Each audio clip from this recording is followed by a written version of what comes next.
மக்களே, நான் செக் பண்ணி பார்த்தேன். ஆல்ரெடி வந்து மேஜிக் எம்பரர் வந்து போட்டிருக்காங்க. ஒரு 2 யூடியூப் சேனலில் வந்து போட்டிருக்காங்க. லைக் ஆல்மோஸ்ட் வந்து ஒரு 40 to 50 நினைக்கிறேன், எனக்கு சரியாக தெரில. 41 to சம்திங் 55 அந்த மாதிரி கவர் வந்து பண்ணிட்டாங்க. நீங்கள் சொல்லுங்கள், வேணுமா மேஜிக் எம்பரர் போடணுமா, ஸ்டார்டிங்லேருந்து போடணுமா, இல்லை வீட்டதுலேருந்து அங்கேருந்து போடணுமா அப்படின்னு சொல்லிட்டு சொல்லுங்கள். மேபி வந்து நான் ஸ்டார்டிங்லேருந்து தான் வந்து போட ட்ரை பண்ணுவேன். ஏன்னா வந்து சேனலில் வந்து ஒரு மாதிரி இன்கம்ப்ளீட்டாக இருக்கும். ரெண்டுமே போடுறேன், லோகிசமும் போடுறேன், மேஜிக் எம்பரரும் போடுறேன். இப்போ தான் உட்காந்துருக்கேன் ரெக்கார்டிங்க்கு. ஒரு 10 சாப்டர் அப்படி இல்லைனா ஒரு 20 சாப்டர் ரெக்கார்ட் பண்ணி போடுறேன். எதுக்கு வந்து ரெஸ்பான்ஸ் வந்து நல்லா இருக்கோ அதை வந்து அப்படியே கண்டினியூ பண்ணலாம். அப்போ தாங்க இது ஒரு உலகத்தை வந்து காட்டுவாங்க. இது எந்த இடம்னு சொல்லிட்டு பார்த்தீங்கன்னா மெயின்லேண்ட் அப்படின்ட்டு சொல்லுவாங்க. லைக் இந்த கல்டிவேஷன்லாம் பண்ணுவாங்கள்ல, இந்த ஹெவனை வந்து அசென்ட் பண்ணுறாங்க அப்படின்னு சொல்லுவாங்கள்ல, லைக் கல்டிவேட் பண்ணி மேல் உலகத்துக்கு போவாங்களே, அந்த இடம் இது. இதை வந்து ஹோலி லேண்ட் அப்படி இப்படின்ட்டு நிறையா பேர் இருக்கும்.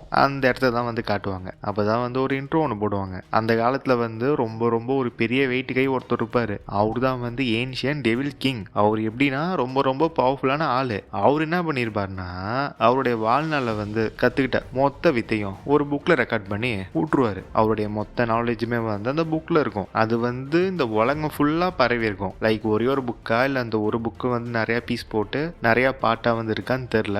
பட் என்ன சொல்லுவாங்கன்னா, இந்த உலகம் ஃபுல்லாக வந்து அது பரவி இருக்கு அப்படின்ட்டு, லைக் சீக்ரெட்டாக. அதுக்குன்னு ஈஸியெல்லாம் கிடச்சிடாது, ஒழிச்சு வச்சிருப்பாரு அங்கங்கே. அந்த புக்கில் இருக்கிற ஸ்கில்லெல்லாம் நீங்கள் கற்றுக்கிட்டிங்கன்னா இந்த ஹெவன் அண்ட் எர்த்து அதை வந்து உங்களுடைய காலு கீழே போட்டு மெதிக்கலாம். அந்த அளவுக்கு வந்து நீங்கள் பவர்ஃபுல் ஆகிடுவீங்க. அப்படியே பட் அந்த புக்கு தான் வந்து நம்ம ஹீரோ கையில் வந்து கிடைச்சிரும். இவன் தான் நம்ம ஹீரோ, மேஜிக் எம்பரர் ஜோஃபான். இவனுக்கு வந்து நிறைய பேர் இருக்கும். ஒரு சில டிரான்ஸ்லேஷனில் வந்து டிமானிக் எம்பரர்னு போட்டிருப்பானுங்க, ஒரு சிலரில் வந்து மேஜிக் எம்பரர் அப்படின்ட்டு போட்டிருப்பானுங்க. ஆனால் மேஜிக்குக்கும் இதுக்கும் சம்மந்தமே இல்லை. இது வந்து கல்டிவேஷன், அது பேஸ் பண்ண மாண்பா. ஸோ நாம் வந்து இவனை டிமானிக் எம்பரர் அப்படின்னு சொல்லிட்டு வச்சுக்கலாம். பைபிள் வந்து கெத்தாக உக்காந்துட்டு அந்த புக்கை படிச்சுட்டு இருக்கும். இவங்கிட்ட இந்த புக்கு இருக்கிறது வந்து டாப் சீக்ரெட்டு, வெளியே வந்து யாருக்குமே தெரியாது. அப்படி இருக்கும்போது இந்த இன்ஃபர்மேஷன் வந்து வெளியே வந்து லீக் ஆகிடும். அப்போ தான் வந்து ஹீரோவுடைய கோட்டையை சுற்று போட்டுருவானுங்க. சுற்றி எல்லாருமே வந்து சரௌண்ட் பண்ணியாச்சு ஹீரோவை. அப்போ தான் ஒருத்தன் வந்து குடுகுடுன்னு ஓடி வருவான். ஓடி வந்து சொல்லுவான், தலைவரே நம்மளுடைய மவுண்டைன் ட்ரூப் எல்லாத்தையுமே வந்து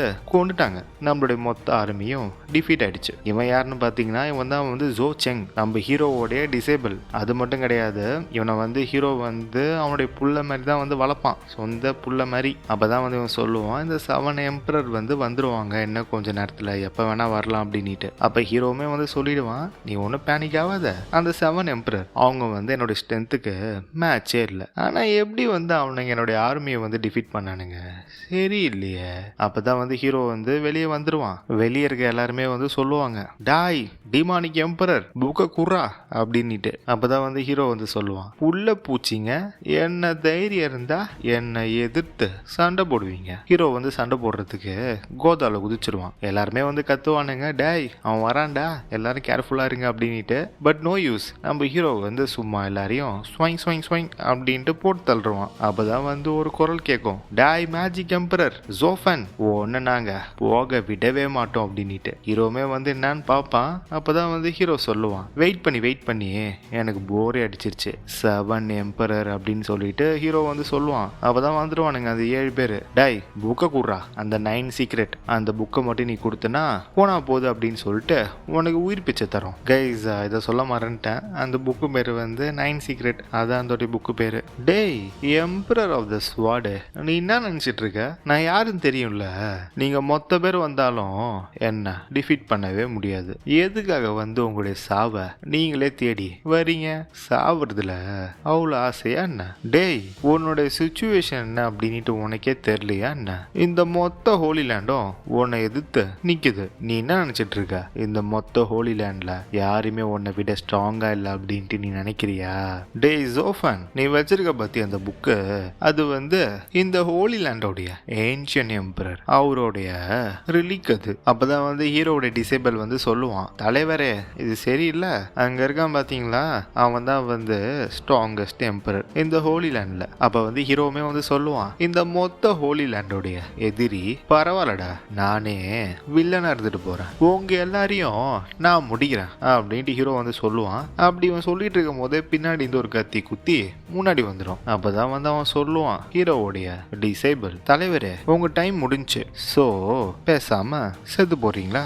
அப்பதான் வந்து ஹீரோ திரும்பி சொல்லுவான், அப்ப நீ தான் வந்து துரோகி, இன்ஃபர்மேஷனை வந்து வெளியே லீக் பண்ணது நீ தான், என்னுடைய மொத்த மவுண்டைன் ட்ரூப்ஸ் அவனுங்க ஈஸியா டிஃபீட் ஆனதுக்கும் நீ தான் காரணம். ஜோ ஜெங், நான் உன்னை சின்ன வயசுல இருந்து என் புள்ள மாதிரி வளர்த்தேன், எதுக்காக வந்து நீ எனக்கு துரோகம் பண்ண? தலைவரே, என்னதான் வந்து நீங்க என்னுடைய மாஸ்டரா இருந்தாலும் நீங்க வச்சிருக்க புக்கை என்ன எட்டி கூட பார்க்க விட்டதில்லை. அந்த புக்கை நீங்க தனியா யூஸ் பண்ணக்கூடாது, என் கூடயும் ஷேர் பண்ணிருக்கணும். ஏதோ நான் திருட மாதிரி என்ன ட்ரீட் பண்ணீங்க, அந்த புக்கை என்கிட்ட கூட நீங்க காட்டல. அப்பதான் ஹீரோ வந்து சொல்லுவான், டேய் போயும் இதுக்காக வாடா என்ன பிட்ரே பண்ண? அப்பதான் அவன் சொல்லுவான், என்ன வேணா இருக்கட்டும், இப்போ வந்து உங்களால தப்பிக்கவே முடியாது, உங்க கதை முடிஞ்சு அப்படின்னு சொல்லிட்டு கத்தியை வந்து வெளியே எடுத்துருவான். அப்பதான் வந்து ஹீரோ வந்து நினைச்சு பார்ப்பான், டேய் ஜோ ஜெங், உன்னை சின்ன வயசுல இருந்து என்னுடைய சொந்த புள்ள மாதிரி வளர்த்தேன், ஆனா உன்னுடைய புத்தி வந்து ஒரே குறுக்கு புத்தி, இந்த உலகத்துல நான் நம்புறதுக்கு யாருமே இல்லை அப்படின்னு சொல்லிட்டு ஹீரோ வந்து சிரிக்க ஆரம்பிச்சிருவான் ரொம்ப சத்தமா. அப்பதான் வந்து ஹீரோ வந்து சொல்லிடுவான், என்னோட சேர்த்த இந்த புக்கையும் சேர்த்த உங்க மொத்த பேரையும் நான் கொல்றேன்டா, நான் அழிக்கிறேன் அப்படின்னு சொல்லிட்டு ஹீரோ வந்து இந்த இடத்துல செல்ஃப் டிஸ்ட்ரக்டிவ் மூட், அதாவது அவனே பிளாஸ்ட் பண்ணிக்கிறான், ஒரு மனித வெடிகுண்டா மாறிட்டான். இந்த இடத்துல ஹீரோ எல்லாரும் கத்த ஆரம்பிச்சிருவானுங்க, டேய் அவன் செல்ஃப் டிஸ்ட்ரக்ட் பண்றான்டா, மொத்த இடமே காலி ஆயிடும், எல்லாரும் உஷாரா இருங்க அப்படின்ட்டு எல்லாருமே வந்து கத்த ஆரம்பிச்சிருவானுங்க. ஒரு பயங்கரமான பிளாஸ்ட். ஏன்னா ஹீரோ வந்து ஒரு பவர்ஃபுல்லான கல்டிவேட்டர், அப்படிப்பட்ட அவன் வந்து இந்த மாதிரி மனித வெடிகுண்டா மாறினா அதோட இம்பாக்ட் வந்து கொஞ்சம் பயங்கரமா இருக்கும். ஒரு 100 நியூக் அந்த மாதிரி. ஹீரோ வந்து செத்துட்டு பயபுள்ளியோடைய அந்த சோல் இருக்கும்ல, அது மட்டும் டிராவல் ஆயிட்டு போவோம் எங்கேயோ இன்னொரு பாடியை தேடி. அப்பதான் இங்க காட்டுவாங்க, கீழே வந்து கொஞ்சம் நிறைய டெட் பாடி வந்து இருக்கும். அதுல வந்து எந்த பாடி வந்து கொஞ்சம் சுமாரா டேமேஜ் இல்லாம இருக்கோ அதுக்குள்ள வந்து ஹீரோ வந்து போயிடுவான். சுட சுட செத்த டெட் பாடின்னு கூட வச்சுக்கலாம். அப்பதான் ஹீரோ வந்து எந்திரிச்சிருவான். எந்திரிச்சிட்டு, என்னடா இது என்னுடைய பாடியா, நான் நினைச்சு கூட பார்க்கல இந்த மாதிரி ஒரு சின்ன பையனுடைய பாடியில வந்து நான் ரீபத் ஆகும் அப்படின்ட்டு. இது வந்து ரீபர்த் அப்படின்ட்டு சொல்ல முடியாது. ஏன்னு சொல்றேன்னா, லைக் கூடு விட்டு கூடு பாஞ்சிருக்கான். ரீபர்த்னா முதல்ல இருந்து லைக் குழந்தையா பிறந்து அந்த மாதிரி வரணும். இவன் வந்து லைக் பாடியை வந்து ஸ்வாப் பண்ணியிருக்கான், அந்த சோல் மட்டும் இந்த பாடியில வந்து அவைக்கன் ஆயிருக்கு. அப்பதான் வந்து ஹீரோ வந்து ரியலைஸ் பண்ணுவான், என்னன்னு பார்த்தா இங்க நிறைய டெட் பாடி இருக்குல்ல, அதை சாப்பிட்றதுக்கு வந்து நிறைய வைல்டு உல்ஃப் வந்து வந்துடும். இந்த டெட் பாடி எல்லாத்தையுமே வந்து சாப்பிட எல்லாமே வந்து வெரி குண்டு நம்ம ஹீரோ வந்து அட்டாக் பண்ண வர, நம்ம ஹீரோ வந்து ஒரு அழகான வார்த்தை சொல்லுவான், டக் ஆஃப் அப்படின்ட்டு. அந்த டி எடுத்துட்டு நீங்களே எஃப் போட்டுக்கோங்க. அதை சொல்லிட்டு முறைச்சு பார்ப்பான். அந்த உல்ஃப் எல்லாமே வந்து பயந்து ஓடிடும். ஐயையோ இவன் மோசமான ஆளா இருக்கானே அப்படின்ட்டு எல்லாமே ஓடிடும். அப்பதான் வந்து ஹீரோ வந்து நடந்து போயிட்டே இருப்பான். அப்பதான் அங்க ஒருத்தன் வந்து கேட்பான், ஜோஃபான் என்னை காப்பாத்து அப்படின்ட்டு. ஹீரோமே வந்து நினைச்சு பார்ப்பான், ஓகே இந்த பாடிக்கு தெரிஞ்ச யாரோ ஒருத்தவன் தான் வந்து அங்க இருக்கான் அப்படின்ட்டு. அது மட்டும் கிடையாது, அவனுடைய பவர் வந்து செகண்ட் லேயர்ல வந்து இருக்கு, இதை வந்து நான் யூஸ் பண்ணலாம், நான் வந்து ஈஸியா அப்சர்வ் பண்ணலாம் அப்படின்ட்டு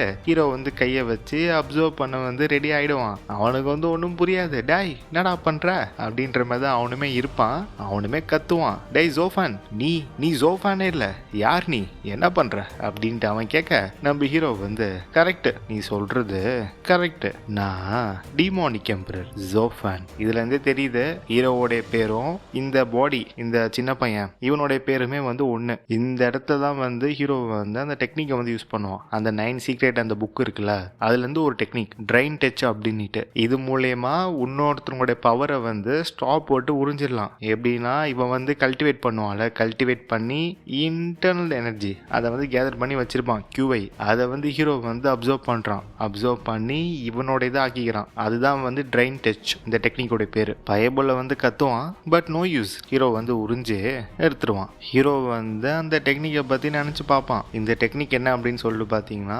இன்னொருத்தவங்களுடைய சோல் பவரை வந்து அப்சர்வ் பண்ணி இவங்கள வந்து ஸ்ட்ராங்கரா ஆக்கும். என்னதான் வந்து அப்சர்வ் பண்ணாலும் அதை ப்ராசஸ் பண்ண வந்து டைம் ஆகும். அப்படி அதை ரொம்ப நேரம் ப்ராசஸ் பண்ணாதான் அந்த அப்சர்வ் பண்ணாங்கல்ல அவங்களுடைய சோல் பவரோட சேர்த்து அவங்களுடைய சோல் அதையும் சேர்த்து தான் அப்சர்வ் பண்ணுது இந்த டெக்னிக். அந்த சோல் வந்து இவங்க கூட வந்து மிக்ஸ் ஆகணும், எந்த ஒரு ரிஜெக்ஷனுமே வந்து நடக்கக்கூடாது. அதனால கொஞ்சம் ரொம்ப நேரம் ப்ராசஸ் பண்றதுக்கு டைம் ஆகும். ஹீரோ வந்து நைட்டு அப்சர்வ் பண்ணியிருப்பான். அது வந்து அவனுக்கு மார்னிங் வரைக்கும் டைம் எடுத்திருக்கும் அதை ஃபுல்லாத்தையுமே வந்து அப்சர்வ் பண்ணி முடிக்கிறதுக்கு. ஹீரோவுமே வந்து அப்சர்வ் பண்ண அந்த பவரை வந்து டெஸ்டிங் பண்ணுவான். அங்கே ஒரு கல் இருக்கும், அது மேலே வந்து டெஸ்டிங்கை போடுவான். அந்த கல்லுமே வந்து செதறிடும் பக்காவா. அப்போதான் வந்து ஹீரோ வந்து சொல்லுவான், டேய் ஸ்வாட் எம்பரர், அப்புறம் என்னோட டிசேபிள் ஜோ ஜெங் தயாரா இருங்கடா, நான் வரேன் என்னோட ரிவெஞ்சுக்காக. நான் எப்போ திரும்பி வரனோ அதான்டா இந்த ஹோலி லேண்டுக்கும் உங்களுக்கும் கடைசி நாள் அப்படின்னு சொல்லிட்டு ஹீரோ வந்து பயங்கரமா கத்துவான். ஹீரோ வந்து அப்படியே உள்ளுக்குள்ள வந்து போயிட்டு இருப்பான் டிராவல் ஆயிட்டு. அப்பதான் வந்து அவன் நினைச்சு பார்ப்பான், இந்த பாடி வந்து 0ல இருந்து இப்போ வந்து 5th லேயர் வரைக்கும் இதோட பவர் வந்து இன்க்ரீஸ் ஆயிருக்கு. இந்த பாடி வந்து சரியான ட்ராஷ். இப்படியோ போயிட்டு இருந்தா ஹோலி லேண்டுக்கு போறதுக்கு ரொம்ப நாள் எடுத்துக்கும். அப்பதான் வந்து ஹீரோ வந்து உள்ளுக்குள்ள வந்து அப்படியே இந்த மாதிரி நினைச்சு பார்த்துக்கிட்டே வந்து டிராவல் ஆகி போயிட்டு இருப்பான். அப்பதான் வந்து நோட் பண்ணுவோம், ஒரு சில பேரை வந்து உள்ளுக்குள்ள வந்து சுத்து போட்டிருப்பானுங்க அந்த காட்டுக்குள்ள.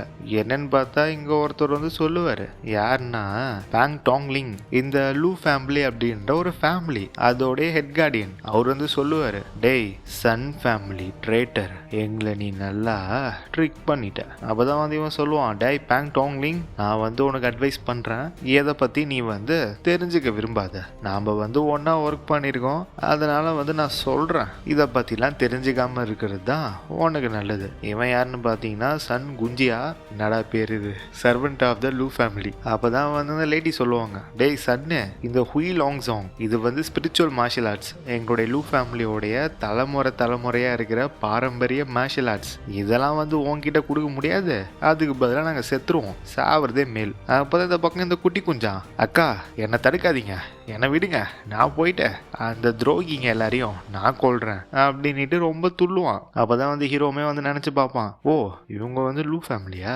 இவங்களுக்கும் பேண்டிட்ஸ்க்கும் நடுவில் ஏதோ பிரச்சனை போலையே, பேண்டிடு லூ ஃபேமிலி என்னடா இது ஃபீலிங்க, ஒருவேளை இவங்களுக்கும் நம்மளுக்கும் ஏதாவது சம்மந்தம் இருக்குமோ, இங்க இருந்து முதல்ல கிளம்பணும் எதுலையாவது மாட்டிக்கிறதுக்கு முன்னாடி அப்படின்னு சொல்லிட்டு ஹீரோ வந்து ஜம்பை போட்டு கிளம்பிடுவான். அப்படி போகும்போது தான் தலைவருக்கு வந்து ஹார்ட் அட்டாக் வரும். என்னடா நடந்துச்ச, நெஞ்சு இப்படி வலிக்குது, என்ன நடக்குதுன்னே தெரியலையே, என்னுடைய பவர் வந்து அன்ஸ்டேபிள் ஆயிடுச்சு, ஒருவேளை இந்த பாடி வந்து சரியான குப்பையோ, இதுல கொஞ்சம் கூட பவரை யூஸ் பண்ண முடியாதா, என்ன கொடுமடா இது, இருங்க செக் பண்ணுவோம் அப்படின்னு சொல்லிட்டு ஹீரோ வந்து எல்லாத்தையுமே செக் பண்ணுவான். அவனோட எனர்ஜி ஃப்ளோ, அவனுடைய பிரீத்திங்கு, சர்க்குலேஷனு, வைட்டல் எல்லாத்தையுமே செக் பண்ணுவான். எல்லாமே நார்மலா இருக்கும். அப்படி இருக்கும்போது வலிக்கும். இவனுக்கு வந்து ஒண்ணுமே புரியாது, என்னடா இது, என்னடா ப்ராப்ளம் அப்படின்னு ஹீரோ வந்து கன்ஃபியூஸ் ஆயிட்டு யோசிச்சு பார்ப்பான். அப்பதான் வந்து அவனுக்கு பொறி தட்டும், ஒருவேளை இருக்குமோ அப்படின்னு சொல்லிட்டு பயவுள்ள ஜம்பை போட்டு போய் பார்க்கும். அந்த பொண்ணை பார்க்கும்போது மட்டும் அவனுக்கு வெளி வந்து போயிடும். அந்த லூ ஃபேமிலியோடைய அந்த மேடம் இருப்பாங்கல்ல அந்த பொண்ணு, அதை பார்க்கும்போது மட்டும் இவனுக்கு வந்து வலி வந்து போயிடும். அப்பதான் வந்து ஹீரோவுக்கு வந்து புரிய வரும், இதான் கதையா, இந்த பொண்ணை விட்டு எட்ட போனா நெஞ்சு வந்து வலிக்குது, கிட்ட வந்தா நெஞ்சு வலிக்க மாட்டேங்குது, அப்பனா இது அதான் இருக்கணும், ஸ்பிரிட் பாண்ட். நான் மட்டும் கேர்ஃபுல்லா இல்லைன்னா என் கதை வந்து க்ளோஸ் ஆயிடும். சரி இந்த பாடியோட மெமரியை வந்து கொஞ்சம் நோண்டி பார்ப்போமா அப்படின்னு சொல்லிட்டு ஹீரோ வந்து அந்த பாடியோட மெமரியை வந்து ப்ளே பண்ணுவான், எதனால வந்து இந்த மாதிரி ஆகுது அப்படின்னு சொல்லிட்டு. அப்பதான் என்ன இருக்குன்னா, இந்த பாடி இருக்கான்ல குட்டி ஜோஃபான், அவன் வந்து குழந்தையா இருக்கும் போது அவங்க அப்பா வந்து இவங்களுக்காக செத்துடுவாரு இந்த லூ ஃபேமிலிக்காக. அதனால வந்து இவனை வந்து லூ ஃபேமிலியிலே வந்து தங்க வச்சு வளர்க்க ஆரம்பிச்சிருவாங்க சின்ன வயசுல இருந்து. அம்மாவை பத்தி சொல்ல, இப்போதைக்கு அப்பா மட்டும்தான் அவரு செத்துட்டாரு. அப்ப வந்து அவனை வந்து புள்ளி பண்ணுவாங்க, இவன் வந்து சர்வெண்ட் அப்படின்னு சொல்லிட்டு. அப்பதான் அந்த பொண்ணு வந்து இவனை ப்ரொடெக்ட் பண்ணியிருக்கோம், இவனை வந்து புள்ளி பண்ணாதீங்க, இவன் வந்து நம்ம வீட்டில் இருக்க வரைக்கும் இவனுமே வந்து நம்ம ஃபேமிலி தான் அப்படின்னு சொல்லிட்டு. அது மட்டும் இல்லாமல் அந்த கார்டியனுமே வந்து இவனுக்கு சொல்லி கொடுத்துருப்பாரு, உனக்கு வந்து நான் ஒரு சில டெக்னிக்லாம் சொல்லி கொடுக்குறேன், அதனால வந்து நீ லூ ஃபேமிலி வந்து ப்ரொடெக்ட் பண்ணலாம். இவனுமே வந்து ரொம்ப ஈகராக தான் இருப்பான், எனக்கு வந்து சொல்லி கொடுங்க டெக்னிக்லாம், நான் வந்து லூ ஃபேமிலியை வந்து ப்ரொடெக்ட் பண்ணணும் அப்படின்ட்டு. பைபிள் வந்து அப்போ தான் சொல்லியிருக்கோம், நான் வந்து பொறுப்பாக வந்து ட்ரைனிங் பண்ணி ஒரு ஸ்ட்ராங்கான ஆளாக வந்து வளர்ந்து கண்டிப்பாக வந்து லேடி லூவையும் லூ ஃபேமிலியுமே வந்து நான் காப்பாற்றுவேன் அப்படின்னு சொல்லிட்டு இவன் குட்டி குஞ்சானா இருக்கும்போது ஒரு உறுதிமொழி வந்து எடுத்திருப்பாரு பைபிளில். அப்போ தான் என்ன இருக்குன்னு சொல்லிட்டு பார்த்தீங்கன்னா, ஒரு நைட்டு வந்து டக்குன்னு பேண்டிட் வந்து அட்டாக் பண்ண ஆரம்பிச்சிருவாங்க, இந்த மொத்த லூ ஃபேமிலியை வந்து மேசகர் பண்ண ஆரம்பிச்சிருவாங்க. அப்போ வந்து இவங்க தப்பிச்சு ஓடும்போது பயபுள்ளைக்கு வந்து அடிபட்டுரும், பயபுள்ள வந்து சாவர கண்டிஷனுக்கு போயிடுவான். அப்போ கூட அவன் என்ன சொல்லுவான்னா, நம்மளுடைய யங் மாஸ்டர் கூட்டிகிட்டு போயிடுங்க இங்கேருந்து அப்படின்னு சொல்லிட்டு தான் சொல்லுவான். அப்போ வந்து அவன் ரொம்ப ரெக்ரெட் பண்ணியிருப்பான், என்னால் வந்து எதுவுமே பண்ண முடியல, நான் ரொம்ப ரொம்ப வீக்காக இருக்கேன், என்னால் வந்து யாரையுமே வந்து ப்ரொடெக்ட் பண்ண முடியல முடியல அப்படின்னு சொல்லிட்டு பயபுல வந்து அந்த ரெக்ரெட்டோட செத்து போயிருக்கும். அதாவது தீர ஆசையில செத்து போச்சு. அது வந்து ஒரு மாதிரி ஒரு இன்னர் டீமனா வந்து உள்ளுக்குள்ள வந்து பதிஞ்சிருச்சு. என்னதான் வந்து சோல் வந்து நம்ம ஹீரோடையதா இருந்தாலும் அந்த பாடி வந்து இந்த பையனோடது. அதனால வந்து உள்ளுக்குள்ள வந்து டீப்பா வந்து ஒரு பாண்ட் வந்து கிரியேட் ஆயிடுச்சு. இப்போ வந்து நீங்க நினைக்கலாம் இவன் வேற அவன் வேற இல்லை அப்படின்ட்டு. அப்படி கிடையாது. சோல் வந்து பாடியோட மெர்ஜ் ஆகணும் மொத்தமா. அது கொஞ்சம் வந்து ப்ராசஸ் வந்து எடுத்துக்கும். அப்ப என்ன ஆயிடும்னா ஜோஃபான் வேற, அதாவது டிமோனிக் எம்பரர் ஜோஃபான் வேற, இந்த குட்டி பையன் ஜோஃபான் வேற அப்படின்ட்டு கிடையாது. ரெண்டு பேருமே வந்து ஒரே என்டிட்டியா மாறிடுவாங்க. ரெண்டுமே வந்து கலக்கணும். இந்த ஸ்பிரிச்சுவல் பாண்ட் வந்து நம்ம ஹீரோவுமே வந்து பாதிக்கும். அதனாலதான் வந்து ஹீரோ வந்து கடுப்பாவான். இதை மட்டும் நான் ஒழுங்கா முட்டிக்கலன்னா எனக்கு தான் ப்ராப்ளம் அப்படின்ட்டு. ஏன்னா இப்ப வந்து அவனால இன்னொரு பாடியெல்லாம் தேடி போக முடியாது. எப்படா நான் வந்து கடைசி வரைக்கும் சர்வெண்டா இருக்க முடியும்? நான் யாரு? Demonic emperor. போயும் இந்த சின்ன ஃபேமிலி, அதுக்கு நான் சர்வெண்டா அப்படின்னு சொல்லிட்டு கடுப்பாயிட்டு அந்த மரத்தை வந்து ஒரு குத்து விடுவான். அந்த மரமும் உடஞ்சிடும். எல்லாருமே வந்து அலர்ட் ஆயிடுவாங்க. அப்பதான் வந்து ஹீரோமே வந்து ரிவீல் ஆயிடுவான். அப்பதான் இவனுங்க கேட்பானுங்க, டாய் யார்றாங்க, யார்ரா அது, என்னடா சத்தம்? அப்பதான் அந்த லேடியுமே வந்து சொல்லுவாங்க, ஒருவேளை ஆர்மி வந்து வந்துடுச்சா நம்மளை காப்பாத்த, பக்கத்துல காடின்னு சொல்லிடுவாரு. இல்ல அதுக்கு வாய்ப்பு இல்லை, இன்னும் டைம் இருக்கு. அப்பதான் ஹீரோ வந்து நடந்து வந்துகிட்டே சொல்லுவான், போய் இந்த ஸ்பிரிச்சுவல் டயர் டெக்னிக்கா வந்து நீங்க உங்களோட உயிரை விடணும். இது ஒரு டம்மி, தூக்கி போடுங்க அவங்கிட்ட. நான் அப்புறமா ஒன்று தரேன் உங்களுக்கு, இதோட நல்ல சூப்பரா ஒண்ணு அப்படின்ட்டு ஹீரோ வந்து சொல்லுவான். இவன் வந்து டிமானிக் எம்பரர். அவங்களுக்கு தெரியாதுல்ல, அவங்கள பொறுத்த வரைக்கும் இவன் சாதாரண சர்வெண்ட். எல்லாருமே வந்து ஷாக் ஆயிடுவானுங்க இவனை பார்த்த உடனே. ஏன்னா எல்லாருமே வந்து நினைச்சிருப்பாங்க இவன் செத்து போயிட்டான் அப்படின்ட்டு. பட் உயிரோட வந்துட்டான்ல, ஸோ எல்லாருமே வந்து ஷாக் ஆயிடுவாங்க. அப்பதான் வந்து அவனுங்க கலாய்ப்பானுங்க, டேய் சாதாரண சர்வெண்ட், சின்ன பையன், ரொம்ப பேசுற நீ, 15 வயசு சின்ன பையன், உன்னால என்னடா பண்ண முடியும்? அப்பதான் வந்து ஹீரோ வந்து ஒரு அனலைஸை போடுவான். இங்க இருக்க மற்ற ஆளுங்களாம் வந்து பேசிக் டயர்ல லெவல் 6ல இருக்கானுங்க. ஆனா இந்த ஹவுஸ் மேனேஜர், அதாவது இந்த சன்னு, அவன் வந்து லைக் வந்து 7th லெவல்ல இருக்கிறான். அதாவது ஸ்ட்ராங் டயர்ல 7th லெவல், பேசிக் டயருக்கு அடுத்த டயர். என்னுடைய கரண்ட் பவர்ல வந்து சண்டை போட்டா கன்ஃபார்மா டெத்து தான் அப்படின்னு சொல்லிட்டு ஹீரோ வந்து ஒரு கெஸிங்க போட்டுட்டு இருப்பான். அப்பதான் இந்த பக்கம் லூ ஃபேமிலி, என்னடாச்சு இவனுக்கு ஏதாவது மண்டேல கோளாரா, என்ன லூசு மாதிரி பேசுறான்? அப்பதான் குட்டி குஞ்சான்னு சொல்லுவான், நான் அப்பவே சொன்னேன்ல இவனை வந்து டாக்டர் கிட்ட வந்து கூட்டு போகணும் அப்படின்ட்டு. அப்பதான் வந்து ஹீரோ வந்து சொல்லுவான், நம்ம வந்து ஜெயிக்கிறதுக்கு வந்து வாய்ப்பே இல்லை, எதுக்காக வந்து ஸ்ட்ரகிள் பண்றீங்க, கொடுத்துருங்க அதை. அப்பதான் வந்து இந்த பொண்ணு சொல்லுவோம், டாய் எதையாவது லூசு மாதிரி பேசாதடா, ஒழுங்கா இங்க வா அப்படின்ட்டு அந்த பொண்ணு வந்து கூப்பிடும். அப்போதான் இந்த பக்கம் சன்னு வந்து கேட்பான், என்ன லேடி லூ ரொம்ப சாஃப்டா இருக்கீங்க, போய் சர்வெண்ட், அவனுக்கு வந்து பாவம் பாக்குறீங்க, உங்களால காப்பாத்திக்க முடியாது, இதுல வந்து அவனை காப்பாற்ற போறீங்களா நீங்க? அப்பதான் இந்த பொண்ணு வந்து டீலிங்க வந்து பேசும், அவனை மட்டும் போக விடுங்க அப்படின்ட்டு. பட் அவன் வந்து அவனுக்கு ஒத்துக்க மாட்டான். டாய் போயிட்ட ஒரு ஆளா போட்டு தள்ளுங்க, அந்த டெக்னிக்கை வந்து தர வரைக்கும் அப்படின்னு சொல்லிட்டு ஆர்டர் வந்து பாஸ் பண்ணிடுவான். இவனுமே வந்து வெட்ட போவான். இவன் தான் இங்க இருக்கிறதுலே ரொம்ப வீக்கா தெரியறான். இவனை வந்து நான் 1 ஷாட் கில் பண்ண போறான் அப்படின்னு சொல்லிட்டு கிட்ட போயிடுவான். கிட்ட போயிட்டு நம்ம ஹீரோவுமே வந்து போட்டு தள்ள போயிடுவான், சாவிடா அப்படின்ட்டு. பட் நம்ம ஹீரோ வந்து சிரிச்சுக்கிட்டு ஒரு ரொட்டேஷனை போட்டு அவன் கையை வந்து தட்ட அவனுமே வந்து அந்த ஸ்வாடை வந்து கீழே விட்டுருவான். அந்த ஸ்வாடை வந்து நம்ம ஹீரோ பிடிச்சி ஒரு ஸ்லாஷ் திரும்பி 2 துண்டா போட்டுருவான். இவனை வந்து கால் தனியா, மேல் பாகம் கை தனியா ஒரு ஸ்லாஷை வந்து போட்டாச்சு இடுப்புக்கு. அதை பார்த்து எல்லாருமே வந்து ஷாக் ஆயிடுவாங்க, என்னடா இத போட்டல்ட்டான் அப்படின்ட்டு. அப்பதான் ஹீரோ வந்து இதாண்டா கரெக்டான டைம் எஸ்கேப் ஆக அப்படின்னு சொல்லிட்டு ஒரு எஸ்கேப்பை போடுவான். அப்பதான் வந்து அவன் ரியலைஸ் பண்ணுவான், ஐயையோ நெஞ்சு வலி அப்படின்னு சொல்லிட்டு இவங்களையுமே காப்பாற்றணும் அப்படின்னு சொல்லிட்டு இந்த லூவையும் அந்த குட்டி குஞ்சான் அந்த பொண்ணுடைய தம்பி 2 பேரையும் தூக்கிக்கிட்டு எஸ்கேப் ஆயிடுவான் இந்த இடத்த விட்டு. அப்பதான் இந்த சன்னுமே வந்து சொல்லுவான், டேய் அவனுங்க ஓடுறானுங்கடா, புடிங்கடா அவனை அப்படின்ட்டு. அதுக்குள்ள வந்து இந்த பக்கம் கார்டியனு அவங்களுக்கு வந்து கொஞ்சமாச்சு நம்ம வந்து டைம் வந்து பை பண்ணணும், ஸோ இவங்களை வந்து ஸ்டாப் பண்ணுங்க அப்படின்னு சொல்லிட்டு அவர் வந்து ஸ்டாப் பண்ணுவார் இவங்களை. இவன் வந்து கடுப்பாயிடுவான், டாய் குட்டி பையா எவ்வளோ தைரியம் இருந்தா என்னுடைய பிளானை வந்து நீ சொதப்புவ, நீ மட்டும் என் கையில் கிடைச்சேன்னு வச்சுக்கோ, உன்னை பீஸாக கிழிச்சிடுவேன் அப்படின்னு சொல்லிட்டு இந்த பக்கம் இவன் வந்து கத்திட்டு இருப்பான் சன்னு.